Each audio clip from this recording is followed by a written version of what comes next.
बे गावनि बे गाज्रि गाज्रि आखुआवनो टिकेट मोननांगौबा मोनहैनाय नंला बे जाहाथे प्रिटिराज मेट देशनि जाहाथे मुंखौ लाया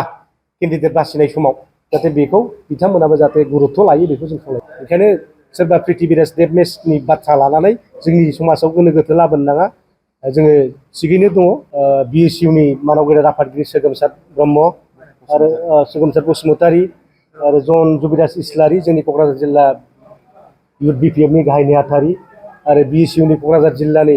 आफादगिरि जोंसार मुसाहारि आरो इउथनि भाइस प्रेसिडेन्ट मार्टिन बसुमतारी आरो गोबां दैदेनगिरिफोर दङ आरो क'क्राझार जिल्लानि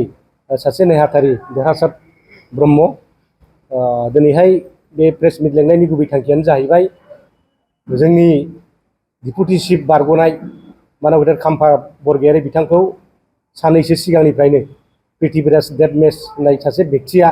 दिनै गाज्रि गाज्रि रावजों सोंखारिबाय थादों जोंनि BPF दोलोखौ बायदिसिना रावजों गाज्रि गाज्रि रावजों सोंखारिबाय थादों बिनि फिनजाथाय होनो थाखाय दिनै बे प्रेस मिटखौ लेंनाय जादों दा बेवहाय जोङो इउथ BPF हिसाबै आरो BSU हिसाबै जोङो थोंजोङै बिथांखौ सोंखारिनो लुबैदों जे बिथाङा बेबादि गाज्रि गाज्रि रावनिफ्राय जाहाथे गोजानाव थायो आरो जोंनि डिपुटि चिफ बारग'नाय मानाव गेदेर खाम्फा बरगयारीखौ जाहाथे सोंखारिनायनिफ्राय गोजानाव थायो बिथांखौ जे गाज्रि गाज्रि रावजों अपमान खालामदों सासे जोंनि BTC सोरजिग्रा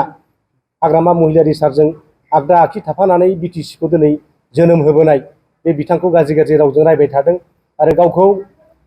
प्रिटिराज मेट देशआ गावखौ राजकुमार बुंनानै जे फैबाय थानाय बिसायख'थियाव जे बिथाङा जेरैखिजाया BPFनिफ्राय टिकेट मोननानै इलेक्सन गेलेगोन बायदिसिना बुंबाय थादों नाथाय बिथाङाबो सासे माने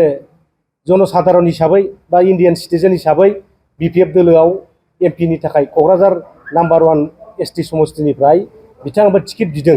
दा बे टिकेटखौ बयबो बिनो हायो आंबो बिनो हायोमोन बा सोरबा सोगोमसार सोरबा देरहासार बयबो बिनो हायो जोंहा नियम खालामना होदों मा जाय जाय गेलेनो लुबैदों दरखास्त होनो हागोन दा बिथाङाबो गावनि दरखास्तखौ होदों हिसाबै जोङो बे केन्डिडेटसनि लिस्टसो बानायदों जों बेखौ पेनेलावबो लाबोखायाखै दा जोङो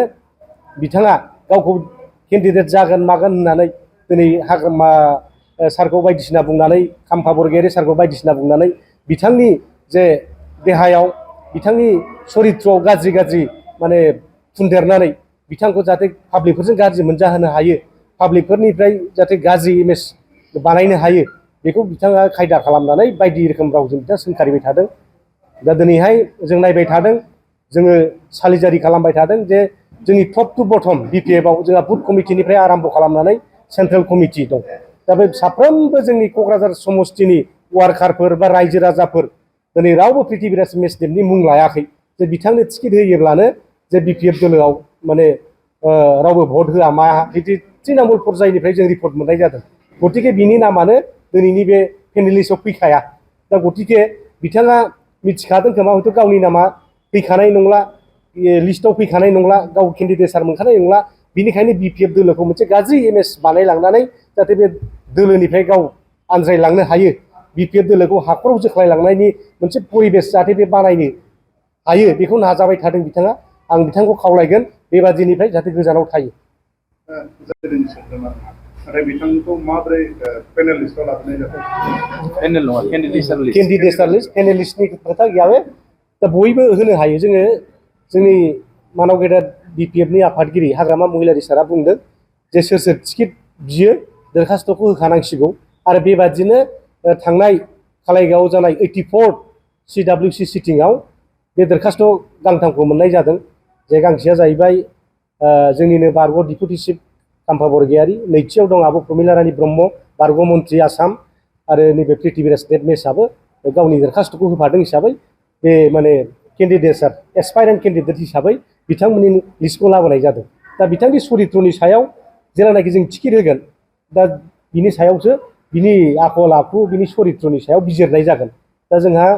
CWC मिटिं दिनै 16 तारिखआव लेंदों बाथौ खेराइ फेमिलि रिजर्टआव दा बेवहाय जों टिकेटखौ डिक्लेयार होगासिगोन दा बिनि सरित्रखौ दिनै माने जोंनि टिकेट डिक्लेयारनि दिन घोषणा जानायनि सिगांनो बिथाङा बायदि बायदि रावजों दिनै सोंखारिनाय मानाय बिथाङा गावनि गाज्रि सरित्रखौ देखायना लाखाबाय बिदि सासे पलिटिशियान जानो हाया रायजो राजादे गावखौ आजावनाय नङा बिनि बुंनाय खोथानिफ्रायनो दिनै मिथियो गतिके बे जोंनि केन्डिडेट सारनि पेनेल लिस्ट नङा बे जाय दरखास्त होदों बिनि एलफाबेटिकेल जों सिरियाल नाम्बार होदों दा बेबादि हिसाबै बिनि नामा 3 नाम्बाराव थाफैदों दा बे हिसाबैनो दिनै माबाया बे केन्डिडेटआ लिस्टआ ओंखारदों दा पेनेलाव जों दिनै खावलायगोन जाहाथे बिनि लिस्टखौ होआ जों दिनैहाय इउथ बिपिएफ हिसाबै बिएसइउ हिसाबै दिनै जोंनि हाइकमान्डखौ जों खावलायहरो जाहाथे पेनेल लिस्टनिफ्राय जाहाथे बिनि नामखौ बोखारो नङाबा जोंहा पार्टियाव मोनसे गाज्रि इमेज फैगोन बेबादि गाज्रि चरित्र जाय चरित्रखौ माने कुनु बड'लेण्ड बासिया मिथियै गैया सारा आसामनि मानसिया मिथियै बाखि गैया बिनि आखल आखुखौ बयबो मिथिखागौ ससियेल मिडियायाव दाबो बिनि फटकफ्रा मालाबा ओंखारो मालाबा अनेकथा रोखोमनि बिनि फटक बेफोरखौ बयबो नुजोबखाबाय आं बेखौ बुंनो थांला दा बयबो दिनै मिथिजोबगौ दा गतिके रायजो राजाफ्रा बिसार बिबेसना खालामनायनि गेजेरजों जोंनो खोमा बुंहरदों जाहाथे बिनि नामखौ पेनेलिस्टनिफ्राय बोखारो दा गतिके आंबो दिनै इउथ आरो बिएसइउनि जानानै बिथांनि नामखौ पेनेलिस्टनिफ्राय बोखारनानै जाहाथे बै सानै व्यक्ति दंबावो आब' प्रमिला रानी ब्रह्म आरो खाम्फा बरगयारी बे सानैनि गेजेरनिफ्राय जाहाथे सोरबा सासेनि नामखौ जाहाथे घोषणा खालामो आं फिननाय होनायनि खुनु खोथा गैया बेवहाय जोंहा संगठननि मोनसे डिसिप्लिन दङ बे गावनि बे गाज्रि आखुआवनो टिकेट मोननांगौबा मोनहैनाय नंला बे दा बिनि केरेक्टारनि सायाव जोंहा डिसकासन जाबाय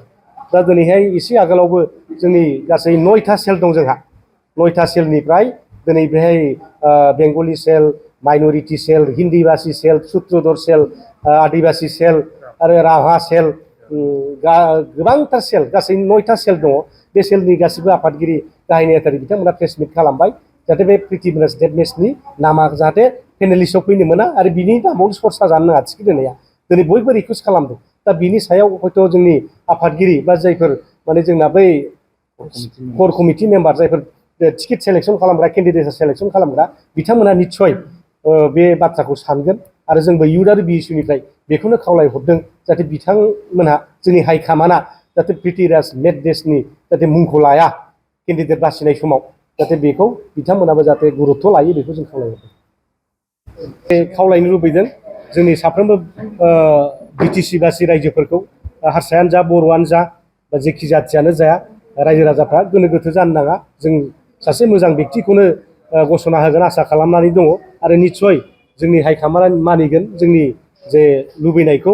ओंखायनो सोरबा प्रिटि बिराज डेडमेसनि बाथ्रा लानानै जोंनि समाजाव गोनो गोथो लाबोनो नाङा जोङो थिगैनो दङ थिगैनो थाबाय था खामानि मावबाय था जोंनि तृणमूल पर्यायनि वार्कारफ्रा बुथ लेभेलनि वार्कार प्राइमारि लेभेल आरो ब्लक लेभेलनि वार्कारफ्रा खामानि मावबाय था बिनि थाखाय गोनो गोथो जानो नाङा जों सासे मोजां व्यक्तिखौनो मोनगोन जोंहा आसा दङ आरो बेखौ नोंथांमोना फैबाय थानाय 16 थारिखआव बाथौ खेराइ रेजर्टआव जे जानो गोनां CWC सेटिं बिनि गेजेरजों केन्डिडेटनि मुंखौबो मोनगोन आरो जों मोनसे रंजानायनि फेस्टिभेल हिसाबै जोङो केन्डिडेटखौ जों बरायनो हागोन दा बयखौबो आं खावलायहरदों जाहाथे बे खाबुखौ बयबो लायो। नमस्कार मैं doctor Pratibha Pasari Agarwal IVF specialist at Apollo fertility Guwahati मैं जनाब विचारिছো जे मैं कक्राझार अपोलो डायग्नोस्टिकत 23 मार्चत आহি आसो दुपरिया 12टा बजार পৰা এটা বিনামূলীয়া নিসন্তানতা কেম্প লৈ পেলাই যাৰ এনেকুৱা ধৰণৰ প্ৰব্লেম আছে নিসন্তানতা প্ৰব্লেম আছে আহি পেলাই মোৰ লগত আলোচনা কৰি পেলাই চিকিৎসা কৰিব পাৰে আপোনালোকে বুকিংৰ কাৰণে কল কৰিব পাৰে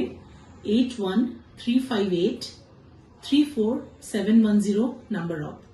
আকৌ একবাৰ কৈছো 8135834710 ফোন নম্বৰত কল কৰি পেলাই আপোনালোকে আপোনালোকৰ এপইন্টমেন্টটো বুক কৰিব পাৰে ধন্যবাদ।